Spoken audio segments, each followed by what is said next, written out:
Besides just having app icons on your iPad screen, you can also customize your iPad and add things like weather info, battery status, or maybe your favorite photos. These are called widgets.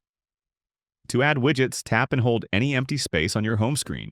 You'll see how the app icons start to wiggle and a little edit button appears in the top left corner. Tap Edit and then choose Add Widget. You'll see the widget browser that shows you all available widgets and the different options. For each widget, there's a small square-shaped option, or you can go with a larger version if you want to give your widgets more screen real estate. Widgets are available for a handful of native apps and a variety of third-party apps as well. Once you tap Add a Widget, you'll see it go on your home screen, and from there you can drag it to your preferred position or change the sizing. Once you're happy with your widget, you can tap Done in the top right corner and repeat the process if you'd like to add another one. There's also something called a Smart Stack, which basically holds multiple widgets stacked on top of each other, and you can cycle through them on your screen.